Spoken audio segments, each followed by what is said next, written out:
England का हर एक गेंदबाज थर थर कांपता हुआ नजर आ रहा है, तो कैसे इन तीनों के तूफान में ताश के पत्तों की तरह उड़ गया घमंडी इंग्लैंड का गेंदबाजी क्रम। दिखाएंगे उनकी भयंकर बल्लेबाजी। इस मैच की पूरी हाईलाइट, तो हमारे साथ अंत तक बने रहे। लेकिन उससे पहले आपको क्या लगता है कि अभिषेक, तिलक और संजू में कौन सबसे घातक T20 खिलाड़ी है? अपनी कीमती राय नीचे कमेंट करके जरूर बताइए। दोस्तों, इंडिया और इंग्लैंड के बीच धमाकेदार 5 मैचों की T20 सीरीज का तीसरा और कांटे का मुकाबला आज राजकोट के निरंजन शाह स्टेडियम पर शुरू हुआ, जहां टीम इंडिया इस मैच को जीतकर सीरीज में शानदार बढ़त हासिल करना चाहती थी। वहां इस मैदान पर इंग्लैंड के कप्तान जॉस बटलर ने टॉस जीतकर पहले गेंदबाजी करने का फैसला किया और पिछले मैच की गलती को सुधारते हुए इंडिया की टीम को पहले बल्लेबाजी करने के लिए आमंत्रित किया, जिसके बाद में भारतीय टीम पहले बल्लेबाजी करने के लिए मैदान पर आई। भारतीय टीम के लिए पारी की शुरुआत करने के लिए आज दोबारा से भारत के लिए अभिषेक शर्मा के साथ में संजू सैमसन मैदान पर उतरे। इन दोनों पर टीम इंडिया को एक बेहतरीन शुरुआत दिलाने की जिम्मेदारी थी, जहां इन दोनों ने शुरू के 2 ओवर तक संभलकर बल्लेबाजी की और सिंगल डबल से पारी को आगे बढ़ाया। हालांकि शुरू में इंग्लैंड के गेंदबाजों ने भी कसी हुई गेंदबाजी की, लेकिन 2 ओवर के बाद में इन दोनों ने ही अपने गियर बदल दिए। खास तौर पर अभिषेक शर्मा ने एक बार फिर से अपने इरादे साफ तौर पर जाहिर कर दिए। जहां अभिषेक शर्मा ने पहले तो तीसरे ओवर में 2 तूफानी छक्के और एक चौका लगाया, वहीं उसके बाद चौथे ओवर में संजू और अभिषेक शर्मा दोनों ने एक एक खतरनाक छक्के लगाकर पूरी तरह से इंग्लिश गेंदबाजों के ऊपर काउंटर अटैक कर दिया। इन दोनों की बल्लेबाजी से पूरी तरह से इंग्लैंड की टीम दबाव में दिख रही थी। वहीं पावर प्ले के अंतिम ओवर में अभिषेक शर्मा ने एक बार फिर से आदिल राशिद को टारगेट किया और इस ओवर में भी अभिषेक शर्मा ने 2 लगाकर स्टेडियम पार गगनचुंबी छक्के ठोककर अपनी हाफ सेंचुरी पूरी कर ली, सिर्फ 23 गेंदों पर। इस तरह से पावर प्ले के समाप्त होने तक भारत की टीम ने 74 रन बना लिए थे। अब कहीं न कहीं संजू और अभिषेक की यह साझेदारी भारत को एक बड़े स्कोर तक ले जा रही थी, लेकिन 8वें ओवर में मार्क वुड ने आखिरकार भारत को पहला झटका दे ही दिया। जी हाँ, वुड ने संजू को आउट कर अपनी टीम को पहली सफलता दिलाई। जहां आपको बता दें कि अभिषेक ने भारत के लिए 18 गेंदों पर 50 रन की पारी खेली, जिसके बाद में बल्लेबाजी करने उतरे तिलक वर्मा।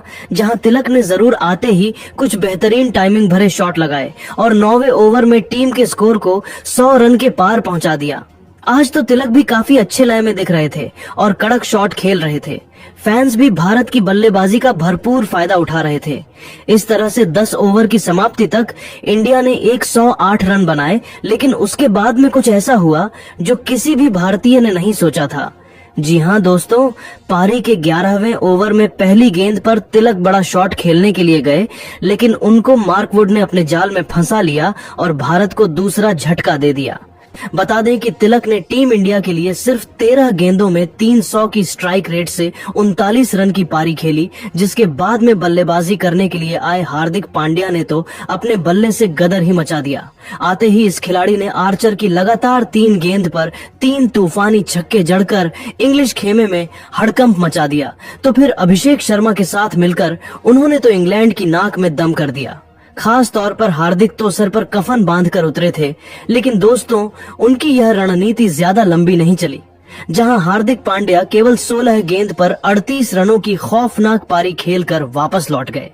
इस दरमियान उनके बल्ले से 4 तूफानी छक्के भी निकले थे, जिसके बाद में बल्लेबाजी करने उतरे T20 के नंबर 1 खिलाड़ी खुद कप्तान सूर्या कुमार यादव।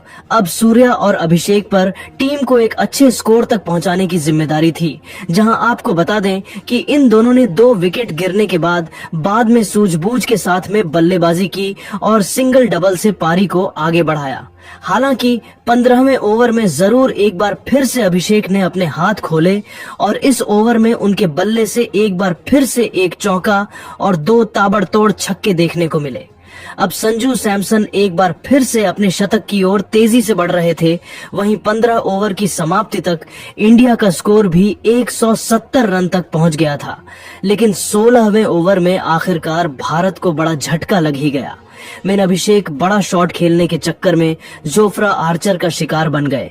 बता दें कि अभिषेक ने इंडिया के लिए 29 गेंदों पर 80 रन की पारी खेली, जहां इस पारी में उनके बल्ले से 7 छक्के और 5 चौके निकले। उसके बाद में सूर्या का साथ देने के लिए मैच फिनिशर रिंकू सिंह मैदान पर उतरे। इनको बखूबी पता था कि इनको लास्ट में कैसे बल्लेबाजी करनी है। जहां आपको बता दें कि आते ही रिंकू सिंह ने दूसरी ही गेंद पर एक गगनचुंबी छक्का जड़ दिया और अपना इंटेंट साफ जाहिर कर दिया, जिसके बाद सूर्या ने भी अपने हाथ खोले और 17वें ओवर में सूर्या के बल्ले से 3 टाइमिंग भरे चौके निकले। वहीं रिंकू सिंह और सूर्या ने 18वें ओवर में अपनी टीम के स्कोर को भी 200 रन के पार पहुंचा दिया।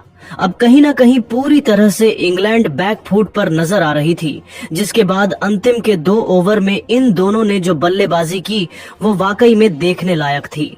इन दोनों ने अंतिम के 2 ओवर में 49 रन कूद डाले। जहां अंतिम 2 ओवर में रिंकू सिंह के बल्ले से 6 तूफानी छक्के देखने को मिले, तो वहीं कप्तान सूर्य ने भी 2 आसमानी छक्के और 1 चौका लगाया। इस तरह से टीम इंडिया ने पहले बल्लेबाजी करते हुए 20 ओवर में 256 रन बनाए, जहां भारत के लिए रिंकू सिंह ने एक बार फिर से फिनिशिंग टच देते हुए 21 गेंदों पर 55 रन बनाए। इस दरमियान उनके बल्ले से 6 खतरनाक छक्के भी निकले थे। वहीं सूर्य ने भी 45 रन की पारी खेली। अब अगर इंग्लैंड को यह मैच जीतना था तो उनको 257 रन बनाने थे, जो कि बिल्कुल भी आसान काम नहीं था भारत के गेंदबाजों के सामने। जिसके बाद में जब इंग्लैंड की टीम इस लक्ष्य का पीछा करने के लिए आई तो उनको आज एक बेहतरीन और ताबड़तोड़ शुरुआत चाहिए थी, क्योंकि लक्ष्य काफी बड़ा था।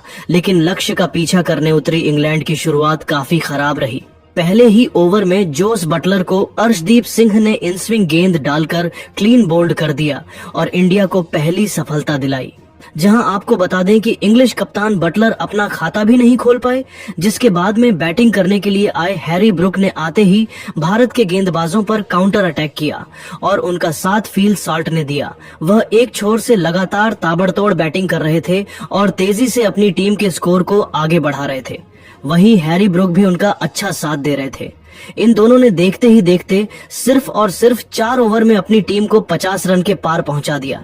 लेकिन अब टीम इंडिया को विकेट की जरूरत थी और उसके बाद कप्तान सूर्य ने गेंद रवि बिश्नोई को थमाई और बिश्नोई ने आते ही पावर प्ले के अंतिम ओवर में जो गेंदबाजी की उसने मैच को ही पलट दिया। बिश्नोई ने दोनों सेट बल्लेबाजों को आउट कर दिया और इंडिया को बड़ी सफलता दिला दी।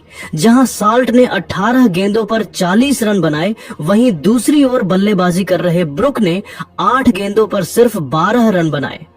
इस तरह से पावर प्ले के अंदर इंग्लैंड की टीम ने 59 रन बना लिए, जिसके बाद जरूर लियम लिविंगस्टोन और जेकब बैथल ने कुछ अटैकिंग शॉट खेले और भारत के गेंदबाजी लाइनअप पर काउंटर अटैक करने की कोशिश की। खास तौर पर आज वह काफी ही अटैकिंग बैटिंग कर रहे थे और भारत के हर गेंदबाज के खिलाफ बड़ा शॉट खेल रहे थे। हालांकि इंडिया के पास में काफी रन थे। इन दोनों ने 10 ओवर तक इंग्लैंड की टीम को 100 रन के पार भी पहुंचा दिया था। अब इन दोनों को कम से कम 15 से 16 के रन रेट से हर ओवर में रन बनाने थे, जो कि बेहद ही मुश्किल था। जहां 10 ओवर के बाद बड़े शॉट खेलने के चक्कर में इंग्लैंड के बल्लेबाज लगातार अंतराल पर भारत के गेंदबाजों के जाल में फंसते चले गए। खास तौर पर रवि बिश्नोई और सुंदर ने इंग्लैंड की लगभग पूरी टीम को समेट दिया। जहां आपको बता दें कि पहले तो 13वें ओवर में बिश्नोई ने 2 झटके दिए अंग्रेजों को। उन्होंने लिविंगस्टोन को 30 रन के निजी स्कोर पर आउट कर दिया और इसी ओवर में बेथल को भी 13 रन के स्कोर पर एलबीडब्ल्यू कर दिया।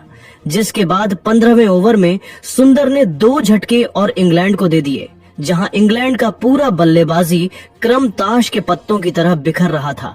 हालांकि उनके बल्लेबाजों ने लड़ाई तो लड़नी चाहिए, लेकिन वह अपनी टीम को सिर्फ 180 रन तक ही पहुंचा सके और भारत की टीम ने यह मैच बड़ी ही आसानी से एक तरफा अंदाज में जीत लिया।